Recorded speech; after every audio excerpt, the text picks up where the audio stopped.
Hello दोस्तों, जय मां भारती। आज की इस वीडियो में अपन जो क्लास 10th है उसका चैप्टर फर्स्ट है, तो उसकी एक्सरसाइज अपने करेंगे 1.2 और उसके जो एग्जाम्पल थे 1.2 के वो अपने पिछले वीडियो में कर लिए, तो जाके जरूर देखना। तो चलिए अपन एक्सरसाइज शुरू करते हैं। 1.2 प्रश्नावली नंबर 1.2 का क्वेश्चन नंबर फर्स्ट। तो प्रश्नावली 1.2 निकाल लीजिए अपनी बुक में साथ साथ है। तो पहला क्वेश्चन है, प्रश्न नंबर फर्स्ट है। पहला क्वेश्चन क्या बोल रहा है? निम्नलिखित संख्याओं को अभाज्य गुणनखंडों के गुणनफल के रूप में व्यक्त कीजिए। यानी कि नीचे पार्ट दिए गए, संख्या दी गई है, उनका अपने को अभाज्य गुणनखंड ज्ञात करना है। यानी कि अभाज्य गुणनखंडों के गुणनफल के रूप में जो अभाज्य गुणनखंड है उनके रूप में लिखना है। तो पार्ट फर्स्ट है, पहला पार्ट दे रखा है कि 140 के अपन को अभाज्य गुणनखंड करके बताने हैं। 140 के अभाज्य गुणनखंड, तो अपन लिख देंगे 140 के अभाज्य गुणनखंड। अभाज्य गुणनखंड 140 के अभाज्य गुणनखंड बराबर, तो अपन को करके देख लेने 140 के अभाज्य गुणनखंड कितने होते हैं? 140 सबसे छोटी अभाज्य 140 में 2 का भाग चला जाएगा क्योंकि इकाई का कितना है 0। तो देखिए 2 का भाग कितनी बार जाएगा?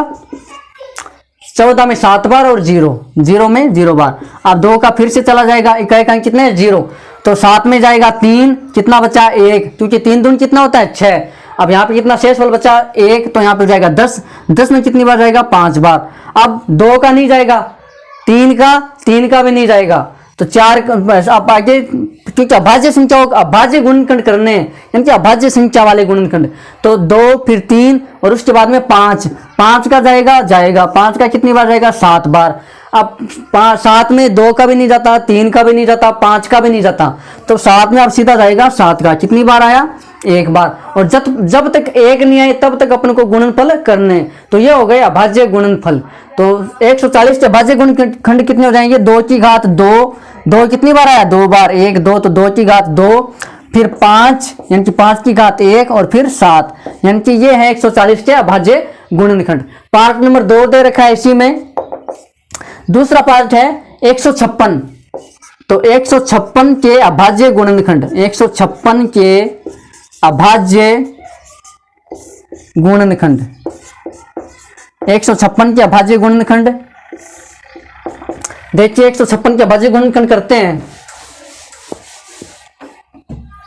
156, तो सबसे पहले सबसे छोटी अभाज्य संख्या का भाग देना है।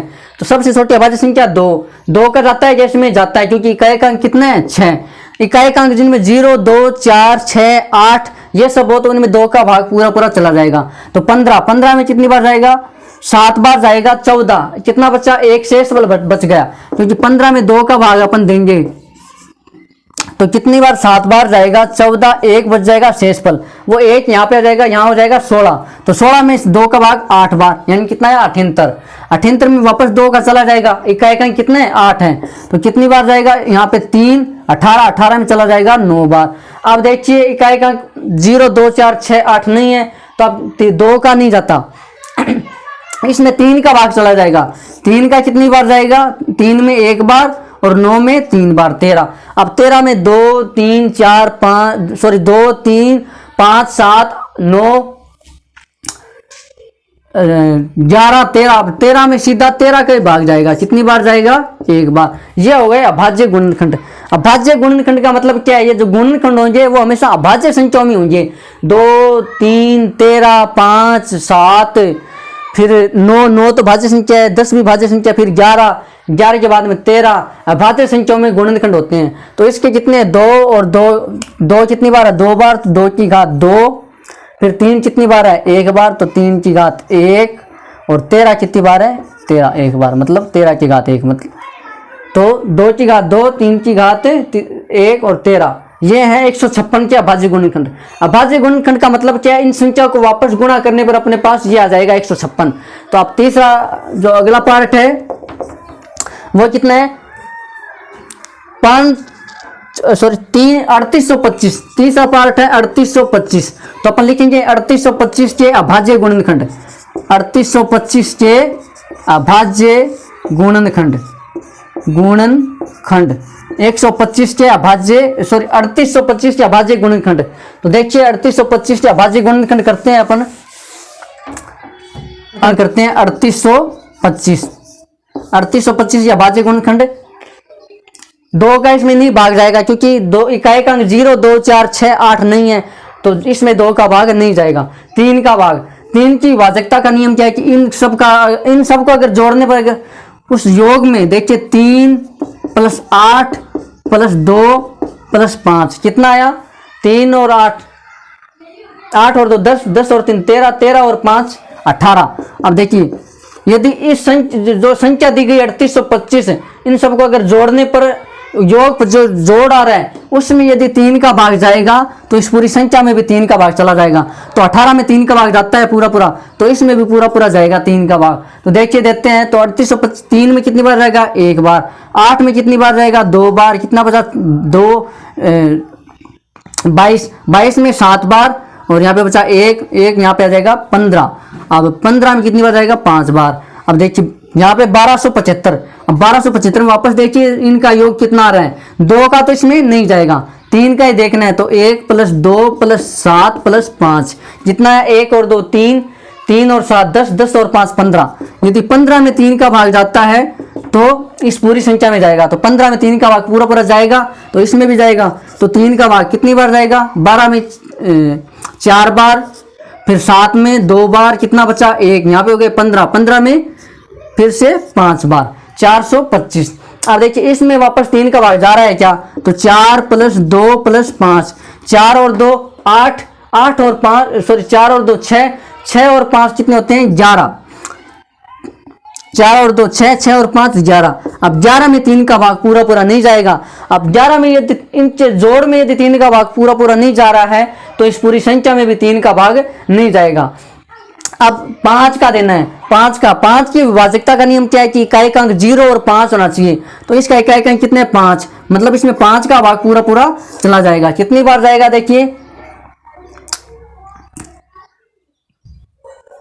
इसमें 40, 4 में तो जाएगा नहीं, तो 2 लिया 40, 40 में 8 बार, 8 बार गया, कितना बचा 2, 25 में फिर से 5 बार चला गया।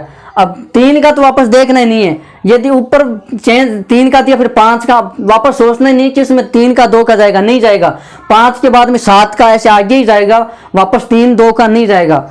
तो 5 का 85 में वापस जाएगा कि इकाई का कितने 0, तो सॉरी इकाई का कितने 5, तो वापस 5 का चला जाएगा। कितनी बार गया, 1 बार, कितना बचा 3, 35, 35 में 7 बार, 17। अब 17 में 5 का भी नहीं जाता, 7 का भी नहीं जाता, 11 का भी नहीं जाता। अब 17 में सीधा डायरेक्ट जाएगा 17 का, कितनी बार, 1 बार। और जहां जब तक यहाँ पे 1 नहीं आ जाए तब तक अपन को यहाँ पे करते रहना है।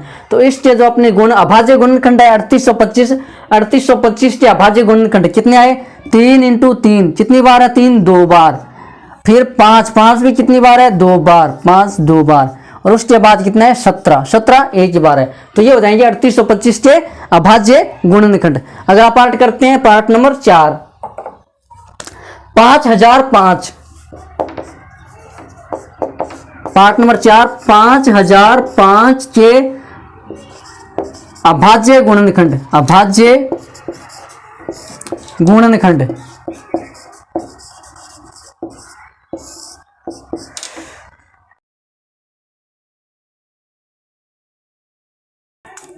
तो देखिए 5005 के अभाज्य गुणनखंड, तो 5005 इसके अभाज्य गुणनखंड करने अपन को, तो 2 का नहीं जाएगा क्योंकि इकाई का कितना है 5 है।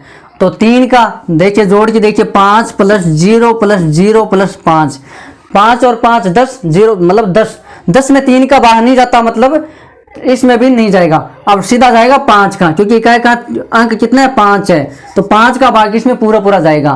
तो कितना, 5 में 1 बार, फिर 0 में 0 बार, फिर 0 बार, फिर वापस 5 में 1 बार, कितनी बार है 1001। अब वापस देखिए 3, अब वापस 2 और 3 का तो देखना ही नहीं है क्योंकि 5 का आ गया, 5 से ऊपर ही जाएगा, 5 से नीचे जाने वाला है नहीं इसमें। अब देखिए इसमें 5 का नहीं जाएगा क्योंकि इकाई का कितने 0 और 5 नहीं है, तो 5 का तो नहीं जाएगा। अब 2 और 3 का तो सोचना नहीं क्योंकि 5 का दे दिया, अब 5 से पहले वाले का नहीं दे सकते, जा ही नहीं सकता इनमें। तो आप देखिए अब देना अपन को 5 से ऊपर, यानी कि 5 से ऊपर अगली अभाज्य संख्या कौन सी है? 7। 6 का, ये 6 का 6 8 इनका तो देना ही नहीं, क्योंकि ये क्या है? भाज्य संख्या है। अपन को अभाज्य गुणनखंड करने हैं, तो अभाज्य संख्याएं 2 थी, 2 का नहीं गया, 3 का भी नहीं गया, फिर 5 का चला गया, अब वापस 2 और 3 का नहीं जाएगा, तो 5 से अगली क्या है? 7। तो 7 का देखिए देखते हैं, तो 1001 में भाग देना अपन को 7 का। तो देखिए 7 का भाग देंगे, कितनी बार जाएगा 7 का भाग इसमें? 1 बार, क्योंकि 2 बार, तो 7 दूनी 14 ऊपर हो जाएगा। कितना बचा? 3। यहाँ पे हो जाएगा 30। 30 में 7 का भाग कितनी बार जाएगा? 4 बार। 28। कितना बचा? 2। अब यहाँ पे हो जाएगा 21। 21 में 7 का भाग कितनी बार जाएगा? 3 बार, पूरा चला गया। 143। देखिए 7 में भाग देते हैं अपन, तो पहले जाएगा 1 बार 7, कितना बचा? 3, 0 लिया 30।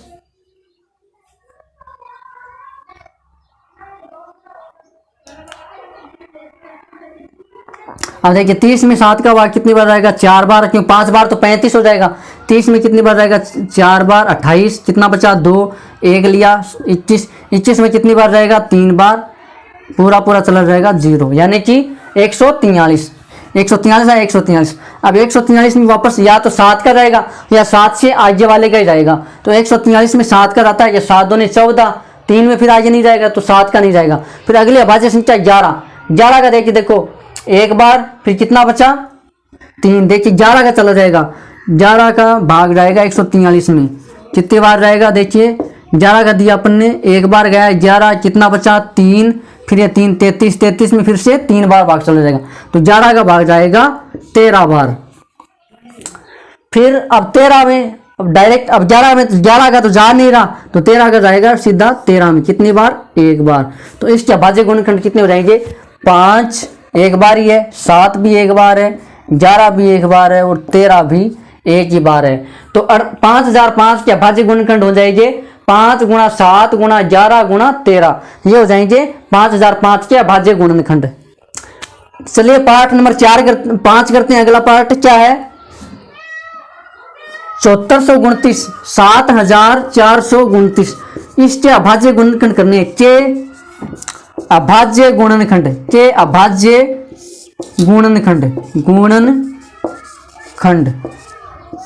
अभाज्य गुणनखंड करने। तो देखिए करते हैं 7429, यानी कि 7429 के अभाज्य गुणनखंड करने अपन को। 7429 के अभाज्य गुणनखंड, तो देखिए 7429 के अभाज्य गुणनखंड, पहले लिखिए 7429, और आप इसमें देखिए 2 का नहीं जाएगा, क्योंकि इकाई का कितना है? 0, 2, 4, 6, 8 नहीं है, तो 2 का छोड़ दो। 3 का चेक करो, इन सब का योग करो, 7 + 4 + 2 + 9, कितना आ रहा है? तो देखिए 7 और 4 11, 11 और 2 13, 13 और 9 22, 22 में 3 का बाहर नहीं जाता, मतलब इस पूरी संख्या में भी नहीं जाएगा। तो अब अगली अभाज्य संख्या कौन सी? 3 के बाद में 5। 5 का भाग नहीं जाएगा, क्योंकि इकाई का अंक 0 और 5 होता है, तब भी 5 का भाग उस संख्या में जाएगा। तो यहाँ पे कितना है? 9 है, तो 5 का भी नहीं जाएगा। 7 का देखिए देखते हैं, तो 7 का देंगे 7 में 1 बार, फिर 42 में 7 का भाग 6 बार, फिर 9 में नहीं जाएगा, मतलब 7 का भाग भी नहीं जा रहा।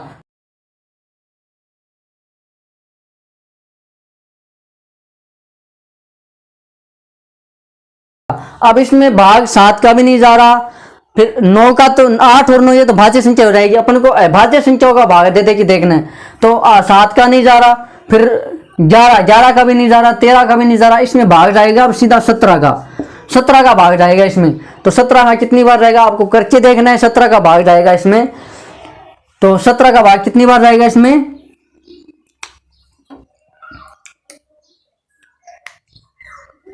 तो देखिए 74 और 29, इसमें अपन को भाग देना है 17 का, तो 4 बार चलाया जाएगा 17 का भाग, 68, 5 बार तो ऊपर चला जाएगा, तो 68। यहाँ पे माइनस करेंगे 14, 4 में जाएंगे नहीं, 14 में से 8 गए 6, 6 में 6 गए 0, शेष वाले कितना बचा 6, तो ये 2 लेंगे 62, 62 में वापस आपकी बार 3 बार ही जाएगा 51, तो 62 में से 51 जाएंगे कितना बचेगा, 2 में से 1 गया 1, 5 में से 1 गया 1, 11, अब यहाँ पे लिख दिया 19। अब 119 में 17 का भाग पूरा पूरा जाएगा 7 बार, 119 0, तो 437, कितना आया 437। अब देखिए 17 का वापस 17 का जा रहा है क्या इसमें 437 में, तो 437 में 17 का भाग देना है, तो 2 बार जाएगा 34, कितना बचा 13 में से 4 गए, 3 में जाएंगे तो 13 में से 4 गए 9, और 3 में से 3 0, यहाँ पे 97 में 17 का भाग नहीं जाता, मतलब 437 में 17 का नहीं जाएगा। अब 17 के बाद में अगली अभाज्य संख्या 19 का भाग देके देखते हैं, तो 19 का भाग देंगे तो 19 को 2 से गुणा कर कितना आता है 38, अब 13 में से 8 गए कितना बचा 5, और इसमें से 3 क्योंकि 3 में से 8 जाएंगे नहीं, इधर से लेंगे 13 में से 8 गए 5, और 3 में से 3 गए 0, तो ये लिया 7, 57 में जाता है पूरा पूरा 3 बार, तो आ गया कितना 19 का भाग जाएगा 437 में कितना आया 23। अब 23 में फिर से देखिए, 23 में 19 का तो जानने वाला है नहीं, फिर अगली अभाज्य संख्या क्या है 19 के बाद में 22 में 22 भी नहीं, अब 23 ही है अगली अभाज्य संख्या, तो 23 में 23 का ही भाग जाएगा, ये कितनी बार गया 1 बार। देखिए 19 के बाद में 20 अभाज्य संख्या क्यों नहीं है, क्योंकि 20 में है ना 2 का भाग जा रहा है, 20 में 2 का भाग जा रहा है, और भाज्य संख्या की परिभाषा क्या है कि जिनमें एक और खुद के अलावा किसी अन्य संख्या का भाग चला जाए वो होती है भाज्य संख्या, और है भाज्य संख्या जिनमें एक और खुद के अलावा तीसरी संख्या का भाग नहीं जाना चाहिए, तो 20 में 1 का तो जाता है 20 का भी जाता है, इसके अलावा इसमें 2 का भी भाग जा रहा है, तो 20 भाज्य संख्या है, तो भाज्य संख्या और अभाज्य संख्या अपन को यहाँ पे अभाज्य संख्याओं का भाग देना है, तभी तो इनका नाम क्या है अभाज्य गुणनखंड, अभाज्य गुणनखंड। तो 23 यानी कि इसके अभाज्य गुणनखंड कितना, अब 1 आ गया मतलब अभाज्य गुणनखंड कंप्लीट, तो 17 गुणा 19 गुणा 23, तो 7429 एंड 7429 के अभाज्य गुणनखंड 17, 19 और 23 हैं। तो क्वेश्चन नंबर पहला पूरा कंप्लीट हुआ। अगला प्रश्न करते हैं, प्रश्न नंबर 2।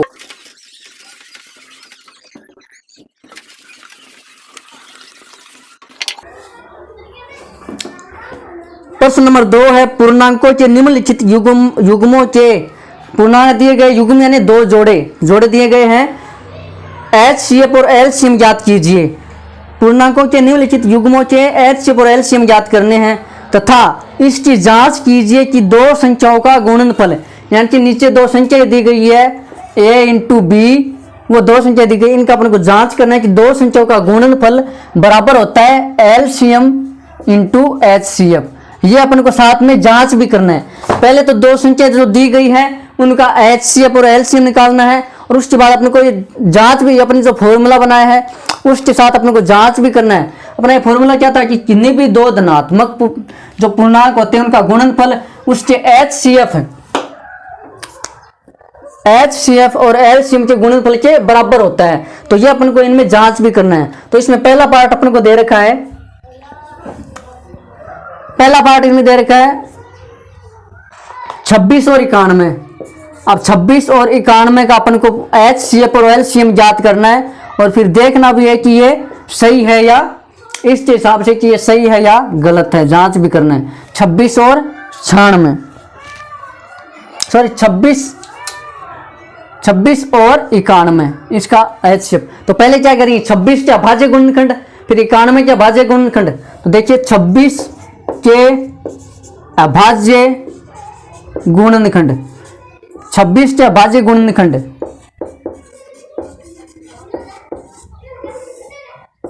अभाज्य गुणनखंड। अब 26 के अभाज्य गुणनखंड करके देख लो। 2 का जा रहा है क्योंकि इकाई का कितना है 6, तो 2 का कितनी बार गया 13 बार। अब 13 में 13 से पहले किसी का भाग नहीं जाता, तो 13 कितनी बार रहेगा 1 बार। तो 26 के अभाज्य गुणनखंड 2 गुणा 13 हो गया। अब 91 के अभाज्य गुणनखंड, 91 के अभाज्य गुणनखंड या सेम है यहाँ पे। तो 91 के अभाज्य गुणनखंड कितने हो जाएंगे? 91 के अभाज्य गुणनखंड। तो देखिए 91 के अभाज्य गुणनखंड करते हैं। देखिए 2 का नहीं जा रहा क्योंकि इकाई का कितना है? 1 है। 3 का नहीं जा रहा, कैसे? 9 + 1 कितना? 10। अब 10 में नहीं जाएगा तो 10 में 3 का भाग नहीं जा रहा, मतलब इसमें भी नहीं जाएगा। अब 3 के बाद में अगले अभाज्य संख्या 5, 5 का भी नहीं जाएगा क्योंकि इकाई का 1 है। 5 के लिए इकाई का 0 और 5 होना चाहिए। फिर 7, 7 का देखिए देखते हैं। देखिए 91 में 7 का भाग दिया 91 में कितने बार? देखिए 7 का तो पहले गया 1 बार, 7 कितना बचा? 2, 1 यहाँ पे लिया, नीचे लिख लिया। तो 21 में 7 का भाग 3 बार पूरा चला गया, कितना बचा? 0। यानी कि 7 का भाग चला जाएगा कितनी बार? 13 बार। अब 13 में 13 से पहले किसी का भाग नहीं जाता तो 1 बार। तो इसके अभाज्य 91 के अभाज्य गुणनखंड कितने हो गए? 7 × 13।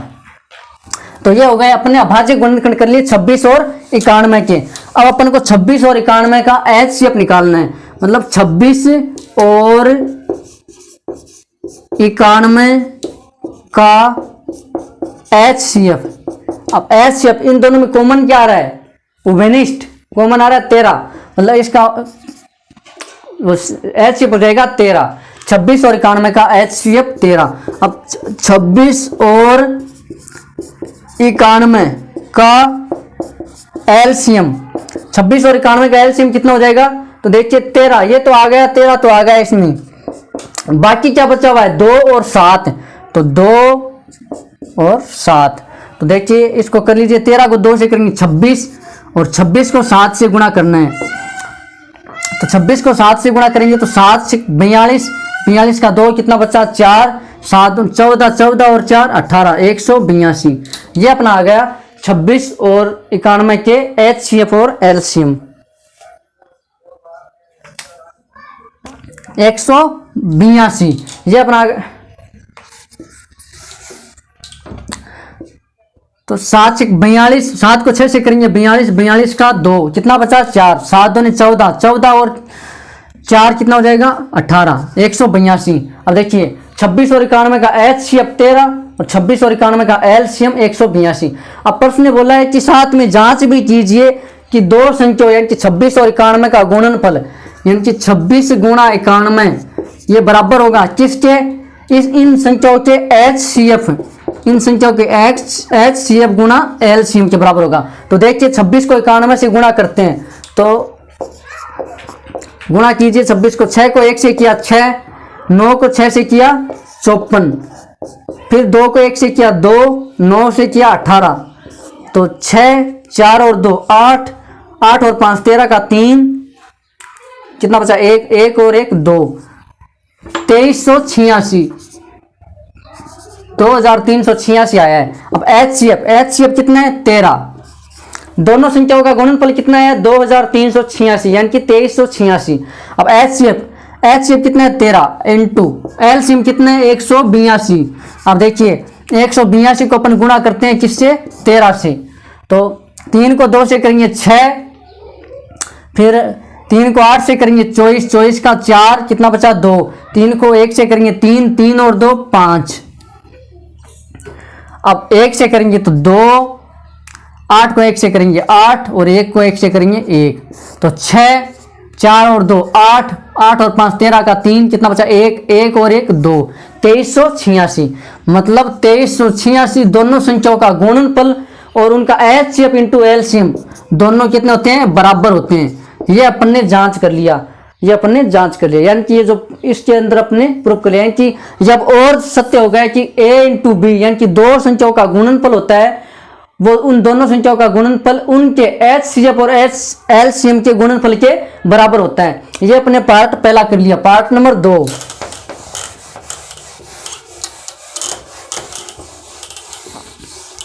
किन्हीं भी दो धनात्मक संख्याओं का गुणनफल उन्हीं संख्याओं के HCF और LCM के गुणनफल के बराबर होता है। क्वेश्चन नंबर अपना 2 चल रहा था, उसका पार्ट नंबर 2 क्या है? पार्ट नंबर 2 510 और 92, 510 और 92 इनका अपन को HCF और एलसीएम ज्ञात करना है। और साथ में ये भी जांच करना है कि इन दोनों संख्याओं का गुणनफल बराबर होगा HCF इंटू एलसीएम के। तो पहले इनका HCF और एलसीएम निकालते हैं। तो 510 के अभाज्य 510 के अभाज्य गुणनखंड 510 के अभाज्य गुणनखंड। तो 510 के अभाज्य गुणनखंड कीजिए। 510 2 का भाग चला जाएगा, इकाई का कितने है 0, तो 2 का भाग 5 में 2 बार कितना बचा 1, यहाँ पे हो जाएगा 11, 11 में 5 बार कितना बचा 1, 10, 10 में फिर से 5 बार 255। अब देखिए 2 का भाग तो जाएगा नहीं क्योंकि इकाई का कितना नहीं है 0, 2, 4, 6, 8 नहीं है। अब 3 का भाग 2 + 5 8, देखिए 2 + 5 + 5, तो 5 और 2 7, 7 और 5 कितना होता है 12, 12 में यदि 3 का भाग जाएगा तो जा रहा है 12 में 3 का भाग, तो इसमें भी जाएगा 3 का भाग पूरा पूरा। तो 25 में कितनी बार जाएगा 8 बार, यानी कि 8 तेरे 24, कितना बचा 1, 24 आएगा, शेष फल कितना बचा 1, तो यहाँ पे हो जाएगा 15, 15 में कितनी बार जाएगा 5 बार 85। अब 8 और 5 8 + 5 कितने होते हैं 13, 13 में 3 का भाग नहीं जाएगा, मतलब इसमें भी नहीं जाएगा, तो 3 का नहीं जाएगा तो अब 5 का, क्योंकि इकाई का अंक कितने हैं 0 और 5, इसमें इकाई का अंक 0 है तो 5 का चला जाएगा। कितनी बार जाएगा 1 बार, कितना बचा 3, 35, 35 में 7 बार। अब 17 में 17 से पहले किसी का भाग नहीं जाता, यानी कि 1 बार। तो 510 के अभाज्य गुणनखंड 2 × 3 × 5 × 17।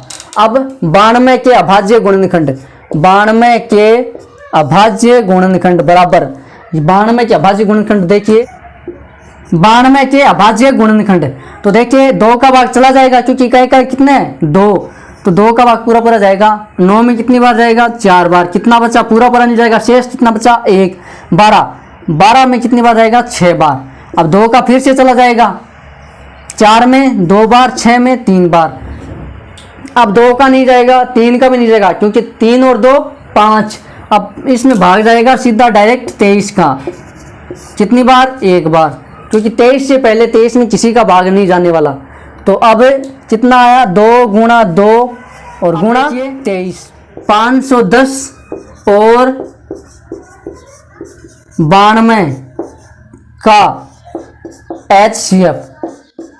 HCF जैसे निकालेंगे इन दोनों के जो अभाज्य गुणनखंड है उनमें कॉमन देखो 2 आ रहा है, कॉमन इसमें भी है, इसमें भी 2 है, 2 एक तो ये कॉमन है, उसके बाद में 3 इसमें है, इसमें नहीं है।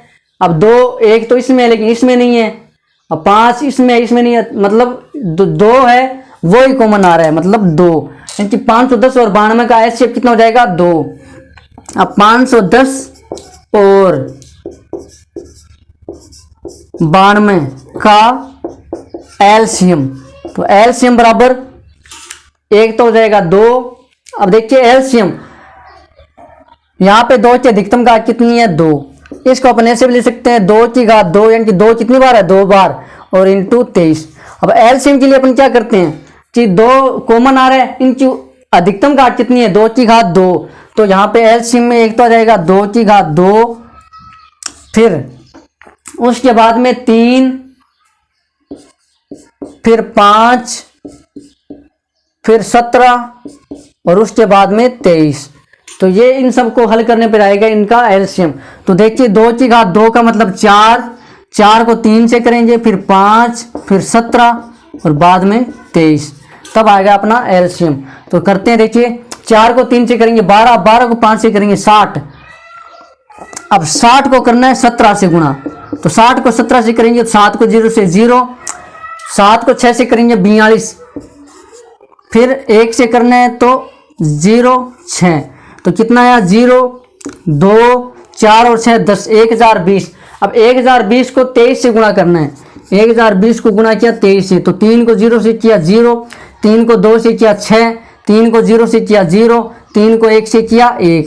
अब करना है 2 से, तो 2 को 0 से किया 0, 2 को 2 से किया 4, 2 को 0 से किया 0, 2 को 1 से किया 2, जोड़िए 0, 6 और 0 6, 0 और 4 4, 3 और 0 3, 2 का 2, कितना है 23,460, 23,460।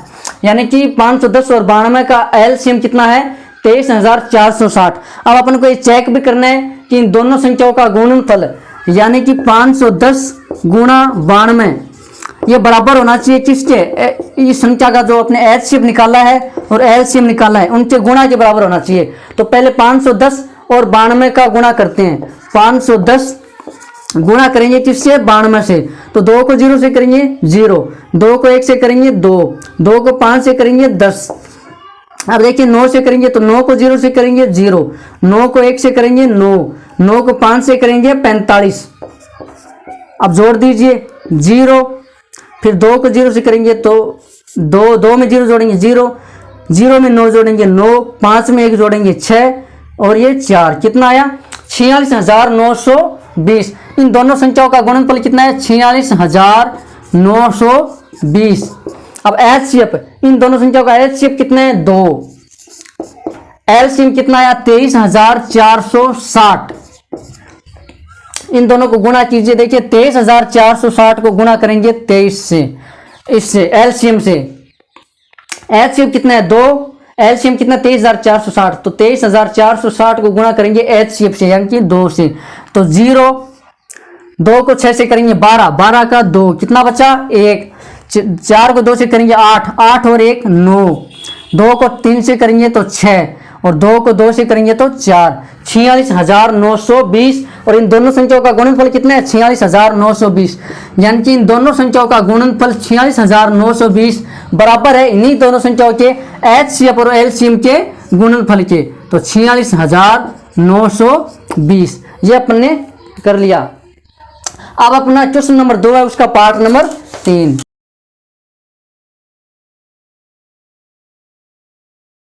क्वेश्चन नंबर 2 का पार्ट नंबर 3 क्या बोल रहा है कि 336 और 54 दो संख्या दे दी, 336 और 54, इनका अपन को एचसीएफ और एलसीएम निकालना है और बाद में जांच भी करना है इन दोनों संख्याओं का गुणनफल बराबर होगा एचसीएफ इंटू एलसीएम।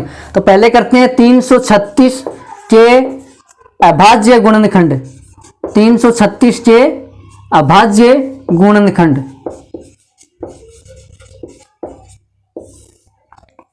तो देखिए कितना आएगा 336 के अभाज्य गुणनखंड, 2 का भाग चला जाएगा क्योंकि इकाई का कितना है 6 है, 3 में एक बार कितना बचा 1, 13, 13 में 6 बार कितना बचा, फिर से 1, 16, 16 में 8 बार 168। अब वापस 2 का चला जाएगा क्योंकि इकाई का कितने हैं 8, तो 2 का देंगे, 16 में कितनी बार जाएगा 8 बार, 8 में कितनी बार जाएगा 4 बार। अब फिर से 2 का चला जाएगा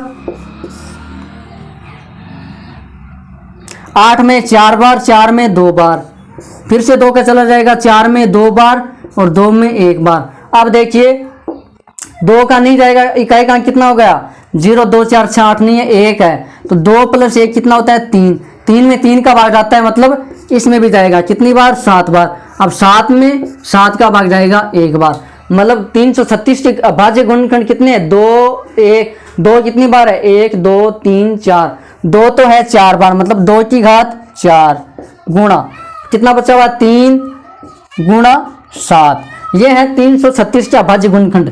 अब अपन करते हैं 54 के अभाज्य गुणनखंड,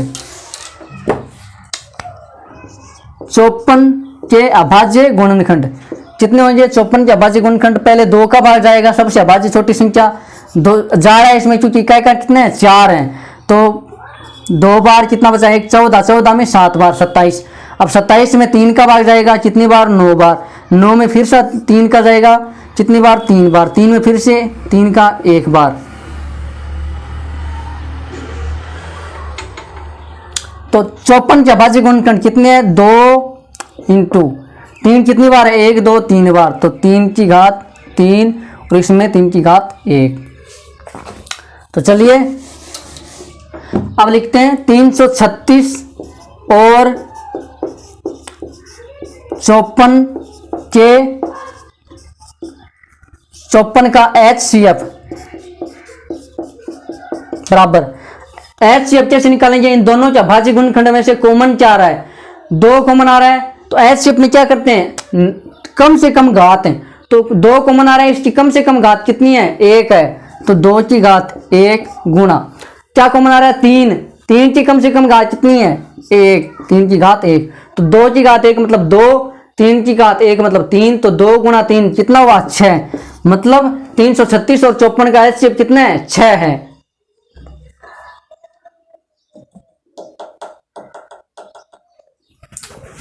करेंगे 24, 24 का 4 कितना बचा 2, 4 को 3 से करेंगे 12, 12 और 2 14, 14 का 4 कितना बचा 1, 4 को 3 से करेंगे 12, 12 और 1 13, फिर 5 से करेंगे तो 5 को 6 से करेंगे 30, 30 का कितना बचा 3, 5 को 3 से करेंगे 15, 15 और 3 18, 18 का 1 कितना बचा 1, 5 को 3 से करेंगे 15, 15 और 1 16, तो जोड़ो कितना होगा 4, 4 और 0 4, 8 और 3 11, 11 का 1, 6 और 1 7, 7 और 1 8 और 1 का 1 18,144, तो 336 और 336 और 54 का गुणा कितना है 18,144। आप भी करके देख लेना।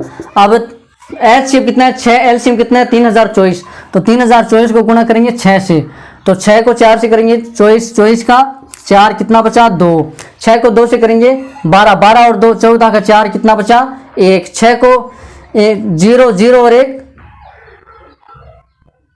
0 में 1 जोड़ेंगे 1, 6 को 3 से करेंगे 6 18, तो 18,144, 18,144, तो मतलब क्या है इन दोनों संख्याओं का एचसीएफ, इन दोनों संख्याओं का गुणा बराबर है किसके एचसीएफ गुणा एलसीएम के।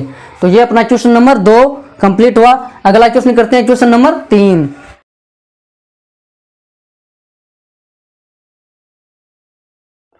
देखिए क्वेश्चन नंबर 3, क्वेश्चन नंबर 3 क्या है, अभाज्य गुणनखंड विधि द्वारा, अभाज्य गुणनखंड विधि द्वारा निम्नलिखित पूर्णांकों के एचसीएफ और एलसीएम ज्ञात कीजिए। इसमें भी अपन को पार्ट दे रखे हैं। पार्ट नंबर फर्स्ट है कितने क्या है 12, 15 और 21, 3 पूर्णांक दे दिए 12, 15 और 21, इनके अपन को अभाज्य गुणनखंड विधि द्वारा एचसीएफ और एलसीएम ज्ञात करना है। तो सबसे पहले अपन क्या करेंगे 12 के अभाज्य गुणनखंड, 12 के अभाज्य गुणनखंड, 12 के अभाज्य गुणनखंड, तो 12 के अभाज्य गुणनखंड 12 किसका भाग जाएगा 2 का जाएगा 6 बार, फिर 2 का जाएगा 3 बार, फिर 3 का जाएगा 1 बार। तो इस अभाज्य गुणनखंड 2 कितनी बार है 2 बार, तो 2 की घात 2 गुणा 3 की घात 1, 3 एक ही बार है। अब देखिए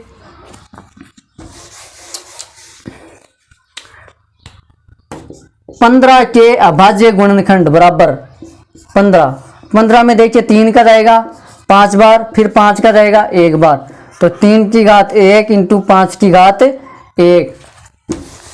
अब 21 के अभाज्य गुणनखंड, 21 के अभाज्य गुणनखंड बराबर 3 इंटू 7। देखिए 21 का अभाज्य गुणनखंड करेंगे तो 3 का जाएगा 7 बार, अब 7 में 7 का 1 बार, तो 3 इंटू 7 मतलब 3 की घात 1 और 7 की घात 1। अब 12, 15 और 21 का एचसीएफ बराबर हो जाएगा किसके, कॉमन कितना आ रहा है इनमें 3 कॉमन आ रहा है, बस 3 कॉमन आ रहा है, तो 3 की कम से कम घात कितनी है 1। यदि ऐसा होता है यहाँ पे 3 की घात 2, यहाँ पे 3 की घात 5 और यहाँ पे 3 की घात 1, तो अपन को कम से कम वाली घात ले ली है 3 की घात 1, तो इसका एचसीएफ कितना आ जाएगा 3 की घात 1 का मतलब 3। अब 12, 15, 21 का एलसीएम, एलसीएम अब एलसीएम में जितने भी अंक दिए हुए हैं उनकी अपन को अधिकतम घात लेनी है। जैसे 2 दिया हुआ है तो 2 की अधिकतम घात ले ली। अब 3, इनमें सब में 3 है तो 3 की ज्यादा से ज्यादा घात है वो ले लो। तो पहले 2 की घात 2 इंटू 3 की घात, इसमें सब में 3 की घात अधिकतम घात लेनी है, तो इनमें सब में 3 की अधिकतम घात 1 ही है। 3 की घात 1 गुणा 5, 5 की घात भी 1 गुणा 7 की घात 1। तो अब देखिए 2 की घात 2 का मतलब 4, फिर 4 को 3 से करेंगे 12, 12 को 5 से करेंगे 60 और 60 को गुणा करना है 7 से, तो कितना आएगा 7 को 0 से करेंगे 0 और 7 को 6 से करेंगे 42, 420। यानी कि 12, 15 और 21 का एचसीएफ 3 है और एलसीएम 420 है। चलिए पार्ट नंबर 2 करते हैं। पार्ट नंबर 2 है क्वेश्चन नंबर 3 का 17, 23 और 29, इनका अपन को HCF और LCM निकालना है। 17, 23 और 29। तो सबसे पहले 17 के अभाज्य गुणनखंड, 17 के अभाज्य गुणनखंड, 17 के अभाज्य गुणनखंड कितने हो जाएंगे? तो 17 के अभाज्य गुणनखंड हो जाएंगे 1 गुणा 17, और कोई अभाज्य गुणनखंड नहीं है 17 के, क्योंकि 17 में 17 से पहले किसी का भाग नहीं जाता। फिर 23 के अभाज्य गुणनखंड 1 गुणा 23, 23 से पहले किसी का भाग नहीं जाता 23 में। फिर 29 के अभाज्य गुणनखंड 1 गुणा 29, 29 से पहले किसी भी अभाज्य संख्या का भाग नहीं जाता, तो यह हो जाएगा 1 गुणा 29। तो अब 17, 23 और 29 के अभाज्य 29 का HCF क्या कॉमन आ रहा है इनमें? 1, तो HCF हो जाएगा 1। अब LCM 17, 23 और 29 का LCM, तो 17 और 23, 29 का LCM 1 इन सब में 1 की अधिकतम घात कितनी इन सब में? 1 ही है, तो 1 की घात 1 मतलब 1 गुणा 17 गुणा 23 गुणा 29, इन सबको गुणा कर देंगे तो आ जाएगा LCM। तो देखिए 29 को गुणा करेंगे 23 से, तो 9 को 3 से करेंगे 27 का 7, कितना बचा? 2, 3 को 2 से करेंगे 6, 6 और 2 8, फिर 2 को 9 से करेंगे 18, 18 का 8, कितना बचा? 1, 2 को 2 से करेंगे 4, 4 और 1 5, फिर 7, 8 और 8 16 का 6, कितना बचा? 1 5 और 1 667। अब इन दोनों को कर दिया, अब इसको करना है 667 को 17 से गुणा करना है। 7 को 7 से करेंगे गुणा 50, 9 कितना बचा? 4, 7 को 6 से करेंगे 42, 42 और 4 46 का 6, कितना बचा? 4, 7 को 6 से करेंगे 42, 42 और 4 46। अब देखिए 1 को करना है, तो 1 को 7 से किया 7, 6 से किया 6 और 1 को 6 से किया 6, 9, 6 और 7 और 6 13, 13 का 3, कितना बचा? 1, 6 और 6 12, 12 और 13, 13 का 3, कितना बचा? 1, 6 और 4 10, 10 और 1 11, 11,339, 11,339।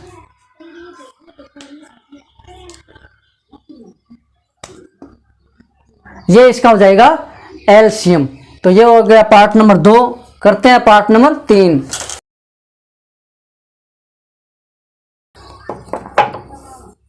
8, 9 और 25, तीसरा पार्ट है 8, 9 और 25। इसका HCF और LCM निकालना है। तो 8 के अभाज्य गुणनखंड, 8 के अभाज्य गुणनखंड, 8 के अभाज्य गुणनखंड हो जाएंगे 2 गुणा 2 गुणा 2। देखिए 8 के अभाज्य गुणनखंड, 2 का भाग दिया कितना है? 4, फिर 2 का दिया 2, फिर 2 का दिया 2, यानी कि 2 का 2 है 3 बार। 2 कितनी बार है? 1 2 3 बार, मतलब 2 की घात 3। इनको हटा दो। अब 2 कितनी बार है? 3 बार। तो 8 के अभाज्य गुणनखंड। अब देखिए 9 के अभाज्य गुणनखंड बराबर 9 में किसका भाग जाएगा? 3 का, तो 3 बार, फिर 3 का 1 बार, यानी कि 3 की घात 2। फिर 25 के अभाज्य गुणनखंड, तो 25 में 5 का भाग जाएगा, तो 25 में 5 का कितनी बार? 5 बार, फिर 5 का 1 बार, तो 5 की घात 2। ये इन सबके HCF हैं, इन सबके अभाज्य गुणनखंड। अब देखिए 8, 9 और 25 का HCF है। इन सब में कुछ भी उभयनिष्ठ नहीं आ रहा है, मतलब यहाँ पे अपन गुणा 1 गुणा 1 कर सकते हैं, कोई भी फर्क नहीं पड़ेगा। तो इन सब में क्या एक उपनिष्ठ है, तो एक हो जाएगा इसका HCF। एक लगाएंगे तो कोई मत फर्क नहीं पड़ेगा, वापस 2 की घात 3 ही आएगा, इसमें 3 की घात 2 ही आएगा, इसमें 5 की घात 2 ही आएगा। तो इनमें उपनिष्ठ क्या है, एक है, तो इसका HCF हो जाएगा 1। अब 8, 9 और 25 का LCM, 8, 9 और 25 का हो जाएगा 2 की घात अधिकतम घात ले लो, 2 की घात 3 है तो 2 गुणा 2 गुणा 3, फिर 3 की अधिकतम घात 3 गुणा 3, फिर 5 की अधिकतम घात 5 गुणा 5। इनको गुणा कर दो तो 2 को 2 से 4, 4 को 2 से 8, 8 को 3 से 24 को 3 से करेंगे 72। अब 72 को करना है 5 से, 72 को 5 से गुणा करना है, तो 5 को 2 से करेंगे 10, 10 का 0 कितना बचा 1, 7 और 7 को 5 से करेंगे 35, 35 और 1 36। अब 360 को फिर से करना है 5 से, तो 5 से करेंगे तो 5 को 0 से किया 0, 5 को 6 से किया 30, 30 का 0 वापस 3, 5 को 3 से किया 15, 15 और 3 18, 1800। इसका LCM कितना आया 1800।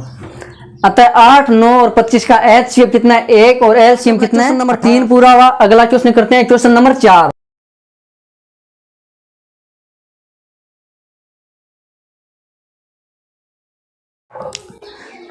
क्वेश्चन नंबर 4 है HCF 306 657 बराबर 9। अपने को HCF पहले से दिया हुआ है, कोई भी दो पूर्णांक है अपने पास, दो पूर्णांकों का HCF दिया गया, यानी कि HCF 306 और 657। इसका अपने को HCF दिया गया है कितना है 9 है, ये अपने को दिया है, क्वेश्चन में दिया है।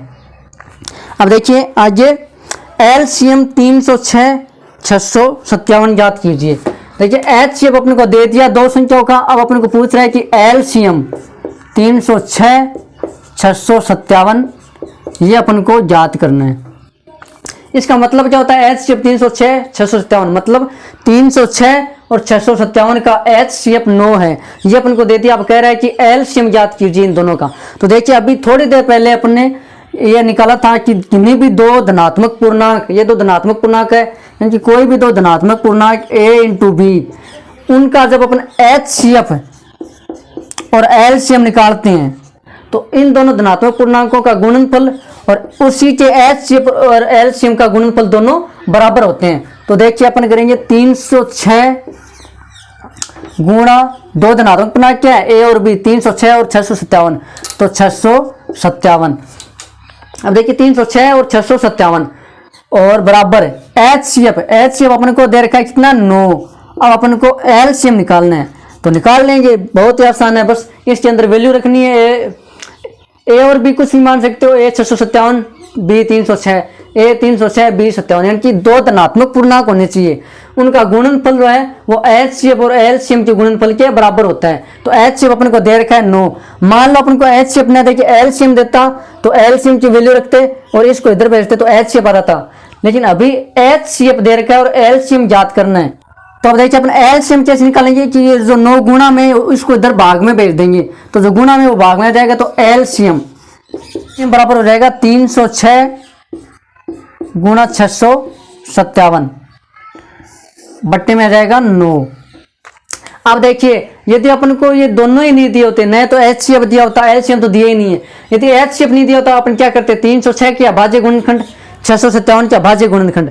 अब HCF 9 आया इन दोनों का, इसका मतलब क्या है कि इन दोनों के अभाज्य गुणनखंडों में से 9 कॉमन आया हुआ है, उभयनिष्ठ आया था, तभी तो 9 HCF आया। इसका मतलब इन दोनों में 9 का भाग जाएगा, तो इन दोनों में से काट लो 9 से, तो 657 को काट देंगे 9 से, तो 9 का भाग कितनी बार रहेगा 9 7 63, कितना बचा 2 27, 27 में 3 बार 9 का भाग, तो कितना बचा LCM बराबर 306 गुणा 73। अब 306 को गुणा कर लो 73 से, तो देखिए 306 गुणा 73, 6 को 3 से करेंगे 18, 18 का 8 कितना बचा 1, 3 को 0 से करेंगे 0 0 और 1 1, 3 को 3 से किया 9 गुणा, 7 को 6 से करेंगे 42 का 2 4 बचा, 7 को 0 से करेंगे 0 0 और में 4 जोड़ेंगे 4, 7 को 3 से करेंगे 21, 8 2 और 1 3, 9 और 4 13 का 3 कितना बचा 1 1 और 1 2, और ये 2, 22,338, यानी कि एलसीएम अपना कितना आया है 22,338, ये आ गया अपना एलसीएम। तो इसका एचसीएफ कितना है 9 एचसीएफ 9 है, इसका मतलब क्या है 306 और 657 का अभाज्य गुणनखंड है। अभाज्य गुणनखंड 9 था तभी तो एचसीएफ आया, कॉमन लिया तभी तो, क्योंकि दोनों का अभाज्य गुणनखंड लिखते हैं, फिर उनमें से 9 कहीं ना कहीं कॉमन आया दोनों में अभाज्य गुणनखंडों में, तभी तो 9 एचसीएफ आया। तो 9 एचसीएफ आया तो 9 को 306 से भी काट सकते हैं और 657 से भी। तो 657 कितनी बार कटा 73 बार, 306 को किया 73 से मल्टीप्लाई गुणा, तो कितना है 22,338। अतः 306 और 657 का एलसीएम कितना आ जाएगा 22,338। ये अपना क्वेश्चन नंबर 4 हुआ। चल अगला क्वेश्चन करते हैं, क्वेश्चन नंबर 5।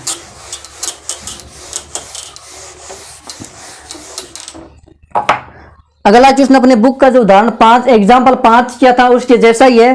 क्या है, जांच कीजिए कि क्या किसी प्राकृत संख्या n के लिए 6 की घात n अंक 0 पर समाप्त होती है। यानी कि 6 की घात n, और यहाँ पे n क्या है प्राकृत संख्या, प्राकृत संख्या। एग्जाम्पल 5 की जैसा ये सेम टू सेम प्राकृत संख्या की 1 2 3 9 तक n प्राकृत संख्या है, तो ये अपन को करना है। तो अब ये देखना है कि 6 की घात n, यानी कि n का अपन क्या मान रखे कि 6 की घात जो वैल्यू आए वो 0 पर समाप्त हो जाए, यानी कि बस वही जाए 10। 0 पर कौन सी संख्या समाप्त होती है 10 होती है, 10 के बाद 20 है, फिर 30 40 50 और उसके बाद में 100 110 ऐसे करके 500 1000, मतलब जो 0 पर समाप्त होती है वो संख्या। यानी कि n का मान अपन क्या मान रखे कि इसकी जो वैल्यू है, जैसे अपन ने n बराबर कितना रखा 1, तो 6 की घात कितनी हो जाएगी 1, क्योंकि 6 की पावर n है ना, तो n बराबर 1 रखा 6 की घात 1 मतलब 6। अब n बराबर 2 रखेंगे, प्राकृत संख्या रखनी है तो प्राकृत संख्या में अपन 1 से लेकर 9 तक ही रखते हैं, क्योंकि 10 रख देंगे तो वो पूर्ण संख्या है। 0 तो प्राकृत संख्या में होता ही नहीं है, यानी कि 1 से 9 तक ही रखना है। तो आप 1 से लेकर 9 तक मान रख के देख सकते हो। n बराबर 2 रखा तो 6 की घात 2, 6 की घात 2 का मतलब कितना 6 इंटू 6 मतलब 36। अब ये भी 0 पर समाप्त नहीं हो रहा है, 6 भी 0 पर समाप्त नहीं हो रहा है। n बराबर 3 रख के देख लो, 6 की घात रखा 3, तो 6 इंटू 6 कितना है 36।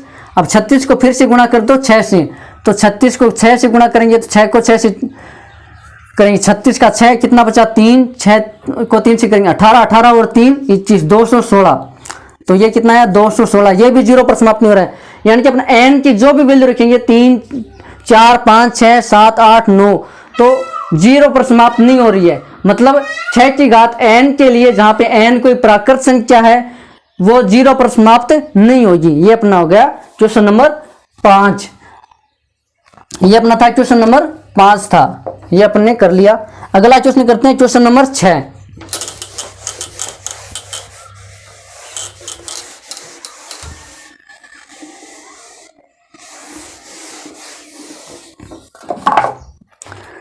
क्वेश्चन नंबर 6, व्याख्या कीजिए कि 7 इंटू 11 इंटू 13 प्लस 13 और 7 into 6 into 5 into 4 into 3 into 2 into 1। अब देखिए इन दोनों में से 13 क्या रहा है कॉमन आ रहा है, इसमें से और इसमें से। ये दोनों, ये एक पद है और ये एक पद है, 13 कॉमन लिया तो यहाँ कितना बचेगा 11 इंटू 7 इंटू 11 प्लस 1। तो जिनमें से अब 13 1 इन दोनों का क्या है गुणनखंड है, तो गुणनखंड यानी कि भाज्य संख्या कौन सी होती है जिनमें 1 तथा खुद का भी भाग जा रहा है।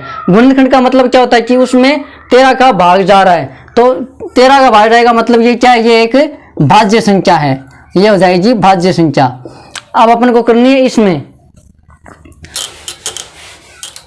तो देखिए 7 into 6 into 5 into 4 into 3 into 2 1 plus 1। अब इसमें देखिए तो 5 और ये 5, इन पूरे में से 5 को मना रहे, एक ये पूरी पद है और ये एक अलग पद है, तो इनमें से इस पद में से 5 को मना रहा है और इसमें से भी 5 को मना रहा है, तो यहाँ बचेगा 7 इंटू 6 इंटू 5 इंटू 4, सॉरी 5 तो अपने बाहर निकाल लिया, तो 4 फिर 3 गुणा 2 गुणा 1 और प्लस ये 5 भी बाहर आ गया तो 1। बस सेम वही है कि 5 इनका गुणनखंड है, मतलब ये जो संख्या है वो 5 से भी भाग जा रहा है। इनमें जो गुणनखंड होता है उसका मतलब क्या होता है, उस संख्या में जैसे कि मान लो 8 है, अब 8 का क्या है गुणनखंड है 2 इंटू 2 इंटू 2, तो मतलब क्या है 8 में 2 का भाग भी तो जाएगा, ये 2 गुणनखंड है, इसका मतलब क्या है 2 का 8 में भाग भी जा रहा है, तो 5 गुणनखंड है इसका 1, तो 5, अब 5 गुणनखंड है इसका मतलब क्या है इनमें 5 का भाग भी जाएगा, तो 5 का भाग जा रहा है, मतलब अब यहाँ पे ये संख्या है इसमें खुद का भी भाग जा रहा है, 1 का भी भाग जा रहा है और साथ में 5 का भी भाग जा रहा है, तो ये क्या हो जाएगी भाज्य संख्या। क्योंकि भाज्य संख्या कौन सी होती है, जिनमें 1 और स्वयं के अलावा किसी तीसरी संख्या का भाग जाए वो होती है भाज्य संख्या। तो अपन ने ये कह दिया कि इनमें 13 गुणनखंड है तो ये तो हो जाएगा भाज्य संख्या, और इसमें 5 गुणनखंड है तो ये भी हो जाएगी भाज्य संख्या। अगला क्वेश्चन करते हैं, क्वेश्चन नंबर 7।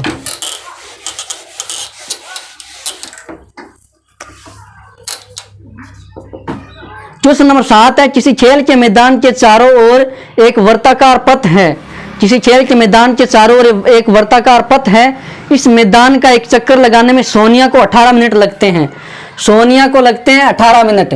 सोनिया, एक कोई वर्ताकार मैदान है उसमें सोनिया को लगते हैं 18 मिनट, और जबकि उसी मैदान का चक्कर लगाने में रवि को 12 मिनट लगते हैं, रवि को लगते हैं 12 मिनट, 12 मिनट। अब देखिए, मान लीजिए वे दोनों एक ही स्थान और एक ही समय पर चलना प्रारंभ करके एक ही दिशा में चलते हैं, मतलब ये कोई वर्ताकार मैदान है, इनमें से ये सोनिया और ये रवि, सोनिया और रवि ये दोनों यहाँ से चलना प्रारंभ करते हैं, एक ही स्थान से चलना शुरू करते हैं, तो ये अपन को ये बताना है कि ये दोनों वापस चक्कर लगा के वापस इस स्थान पे कितने समय बाद मिलेंगे। ये तो लगाता है 12 मिनट, सॉरी सोनिया लगाती है 18 मिनट और रवि लगाता है 12 मिनट। तो आप देखिए ये दोनों एक ही स्थान से चलना शुरू करेंगे तो वापस इस स्थान पे कब मिलेंगे, मतलब अपन को अधिकतम टाइम निकालना है, इनका मतलब ये किस टाइम में आके यहाँ पे मिल जाएंगे, कितने कम टाइम में, मतलब कम से कम कितना समय लेंगे यहाँ तक वापस आने में, दोनों को मिलने में। क्योंकि सोनिया ये पूरा चक्कर लगाने में 18 मिनट लगाती है और रवि ये पूरा चक्कर लगाने में 12 मिनट लगाता है, तो अपन को ये दोनों बताना है कि ये दोनों कितने समय बाद वापस आकर मिलेंगे। तो अपन को 18 और 12 का एलसीएम निकालना है, एलसीएम। तो 18 और 12 का एलसीएम अपन कैसे निकालेंगे, पहले करेंगे 18 के अभाज्य गुणनखंड, 18 के अभाज्य गुणनखंड, 18 के अभाज्य गुणनखंड, 18 के अभाज्य गुणनखंड कितने हो जाएंगे, देखिए 18 तो 2 का जाएगा 9 बार, फिर 3 का जाएगा 3 बार, फिर 3 का जाएगा 1 बार, मतलब 2 की घात 1 गुणा 3 की घात 2। अब देखिए 12 के अभाज्य गुणनखंड, 12 के अभाज्य गुणनखंड कितने होंगे, 2, पहले 2 का जाएगा 6 बार, फिर 2 का जाएगा 3 बार, फिर 3 का जाएगा 1 बार, तो 2 की घात 2 गुणा 3 की घात 1, ये हो जाएंगे 12 के अभाज्य गुणनखंड।